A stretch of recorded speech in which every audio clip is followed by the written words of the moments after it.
అనకాపల్లి జిల్లా సబ్బవరంలో బిషప్ ఆనంద్ ఆధ్వర్యంలో ఫాస్టర్ల సమావేశం జరిగింది. ఈ కార్యక్రమానికి AP government advisor social justice జుపిడ్ ప్రభాకర్ హాజరయ్యారు. బిఆర్ అంబేద్కర్ చెప్పినట్లు ప్రతి ఒక్కరికి స్వేచ్ఛగా బ్రతికే హక్కు ఉందని తెలిపారు. ఈ కార్యక్రమంలో doctor L Samuel, bishop Anand, Rajani, పలువురు ఫాస్టర్లు పాల్గొన్నారు.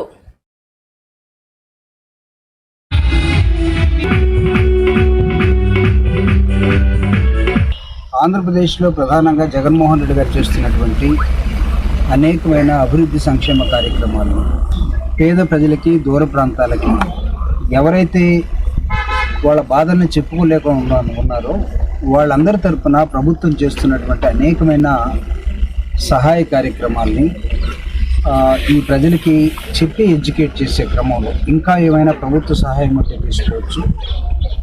ఇది మతపరంగా అని ఎవరైనా అనుకుంటే పొరపాటు. నిన్నగాక మొన్న అయోధ్యలో రామ మందిరం ఏర్పాటు చేసుకున్నారు. దేశంలో ఎవరు ఏం మాట్లాడలేదు. ఈరోజు ఇక్కడ క్రిస్టియన్ మీటింగ్ ఒకటి జరుగుతూ ఉంది. ఎవరు కూడా ఇబ్బంది పడాల్సిన అవసరం లేదు. ఎందుకంటే భారతదేశ డాక్టర్ బాబాసాహెబ్ అంబేద్కర్ ఇచ్చినటువంటి రాజ్యాంగం లౌకికపరమైనది.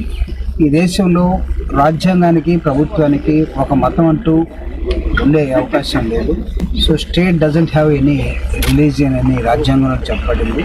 ఈ ప్రాంతంలో కూడి వచ్చినటువంటి క్రైస్తవులు అందరితో కూడా ఒకసారి మాట్లాడి క్రైస్తవ సోదరుల వెనకబాటుతనానికి వారికి కావాల్సినటువంటి అనేకమైన అంశాల్లో చర్చిలు కానీ, బరియల్ గ్రౌండ్స్ కానీ,